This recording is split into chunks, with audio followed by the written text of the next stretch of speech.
Hello दोस्तों। तो ये एक प्यारी सी स्टोरी है जो माँ पे है, तो शायद ये स्टोरी आपको पसंद आए। विमल बहुत परेशान था। उसे समझ में नहीं आ रहा था कि वो इस परिस्थिति से कैसे निपटे। वो अपनी माँ को बहुत चाहता था, किंतु उसकी पत्नी और बच्चे उसकी माँ से बहुत दूर भागते थे, क्योंकि उसकी माँ की एक आँख नहीं थी, साथ ही उसकी कमर भी 90 अंश पर झुकी थी। वैसे वह अपना काम सब खुद कर लेती है, किंतु फिर भी वो उसकी पत्नी और बच्चों के लिए हमेशा खटकती है। दादी, आप ऊपर के कमरे में जाओ, मेरे दोस्त आ रहे हैं, विमल के बेटे अखिल ने बड़ी बेरुखी से कहा। पर बेटा, मैं तो यहाँ बहुत दूर बैठी हूँ, विमल की माँ ने बहुत प्यार से कहा। नहीं, आप उनके सामने मत रहो, वो मुझे चिढ़ाते हैं, अखिल ने ज़ोर से डांटते हुए कहा। क्या हुआ अखिल, क्यों चिल्ला रहे हो? विमल की पत्नी कामिनी ने किचन से ही आवाज़ लगाई। देखो ना माँ, ये दादी यहीं ड्राइंग रूम में बैठी हैं और मेरे दोस्त आ रहे हैं, अखिल ने शिकायत भरे लहजे में कहा। माँ जी, आप ऊपर चली जाओ, क्यों हम लोगों को लजवाती हो? कामिनी ने बेटे का पक्ष लेते हुए कहा। बेचारी सरस्वती चुपचाप उठकर जीने के सहारे ऊपर जाने लगी।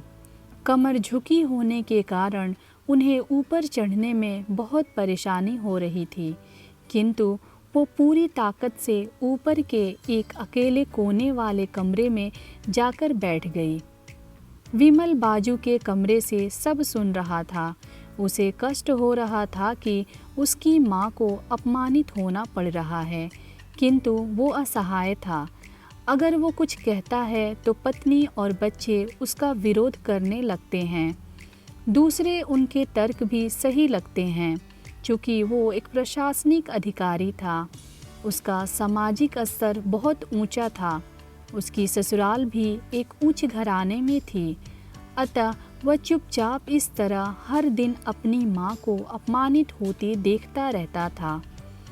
रात को विमल की पत्नी ने कहा, देखो जी, अब कुछ करो। कल कलेक्टर साहब की पत्नी आई थी, माँ जी अपनी देशी धुनधारा में उनसे मिली।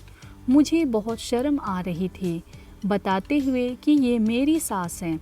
मैंने कह दिया कि दूर की रिश्तेदार हैं, इलाज कराने आई हैं। विमल को रोना आ गया, किंतु फिर भी वह चुप रहा। उसे समझ में नहीं आ रहा था कि वो क्या करे। अपने बेटे की मन स्थिति को सरस्वती अच्छी तरह से जानती थी और बेटे को कोई कष्ट ना हो, इसीलिए वो हर बात को चुपचाप सह लेती थी। विमल बहुत उदास रहने लगा। एक तरफ परिवार और सामाजिक स्तर पर जीने की प्रतिबद्धता थी, तो दूसरी ओर माँ। आखिर माँ से अपने बेटे की यह हालत नहीं देखी गई। एक दिन उसने अपने बेटे से कहा, विमल, बहुत दिन हो गए हैं, मैं अपने गांव जाना चाहती हूँ, मुझे वहाँ पहुँचा दो। मेरा यहाँ मन नहीं लग रहा। किंतु माँ, वहाँ तो कोई नहीं है, तुम्हारी देखभाल कौन करेगा? विमल ने आश्चर्य से पूछा। अरे, सब गांव वाले तो हैं, और वो तुम्हारे मामा जी तो उसी गांव में रहते हैं, और फिर हम सारी व्यवस्थाएं कराएंगे ना। कामिनी को तो जैसे मन की मुराद मिल गई हो। हाँ बेटा, बहू सही कह रही है, सरस्वती ने लंबी सांस लेते हुए कहा। विमल जानता था कि गांव में माँ की देखभाल करने वाला कोई नहीं है, लेकिन अपनी पत्नी की जिद के कारण वह अपनी माँ को गांव छोड़ने पर विवश हो गया। माँ को गांव छोड़कर आते वक्त उसे रोना आ रहा था तथा अपनी बेबसी पर गुस्सा भी आ रहा था, किंतु परिवार, पत्नी और समाज ने उसके इन भावनाओं को दबा दिया और वो सुकून सा महसूस करने लगा। कुछ दिनों के बाद उसके चाचा, जो अमेरिका में रहते थे, आने वाले थे।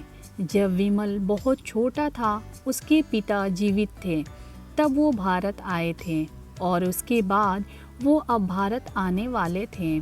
पूरा परिवार और आस पड़ोस बहुत उत्साहित था। अमेरिका से विमल के डॉक्टर चाचा आ रहे थे। डॉक्टर रमेश ने जैसे ही घर में कदम रखा, सबने मिलकर बहुत उत्साह से उनका स्वागत किया। क्यों विमल, भाभी नहीं दिख रही, कहाँ है? डॉक्टर रमेश ने उत्सुकता पूर्वक पूछा। जी, वो गांव में रहती हैं, यहाँ उनका मन नहीं लगा, कामिनी ने सपाट लहजे में उत्तर दिया।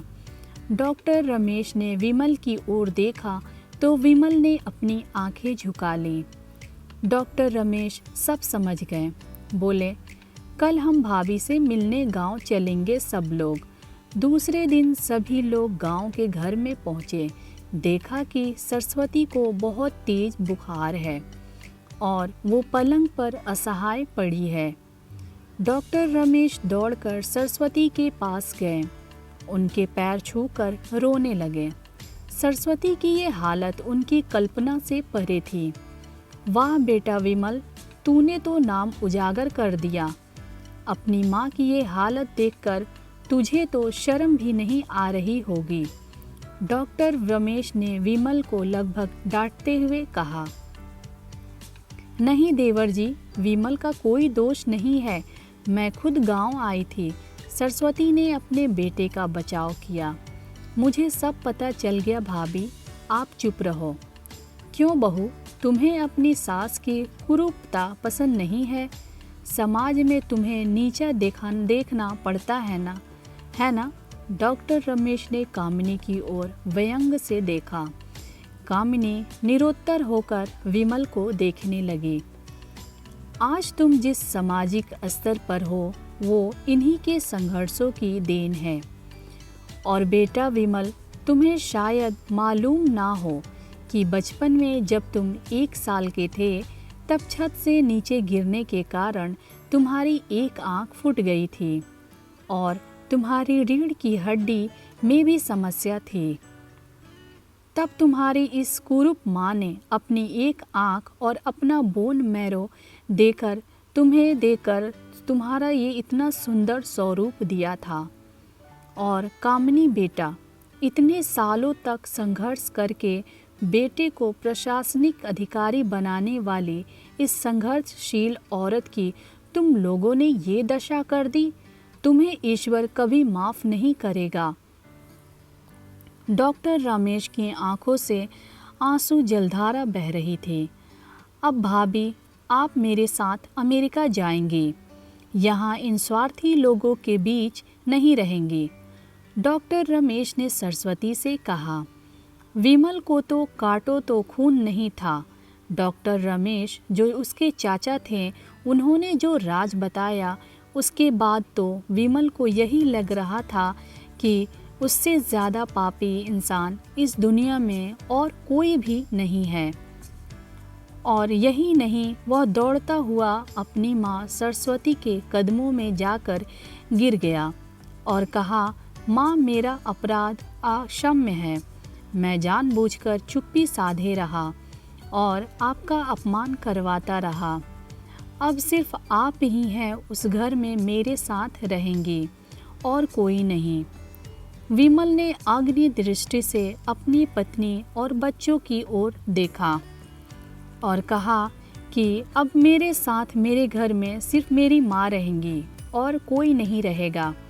कामिनी को भी बहुत पछतावा हो रहा था, किंतु उसकी हिम्मत नहीं हो रही थी कि वो सरस्वती से आंख मिलाए। सरस्वती ने कामिनी की मनस्थिति को समझकर उसको पुचकारते हुए अपने पास बुलाया और विमल को डांटते हुए कहा, खबरदार, जो मेरी बहू को मुझसे अलग करने की कोशिश की तो तुझे ही घर से बाहर निकाल दूंगी। सरस्वती ने बहुत प्यार से अपने बेटे को देखते हुए कहा। कामिनी और बच्चों ने सरस्वती के पैर पड़ते हुए अपने व्यवहार पर माफ़ी मांगे और माँ के हृदय से ने सबको माफ़ कर दिया। तो दोस्तों, आपको ये कहानी कैसी लगी? अगर आपको पसंद आई हो तो कमेंट्स में ज़रूर बताइएगा और वीडियो को लाइक और सब्सक्राइब करें। Thank you.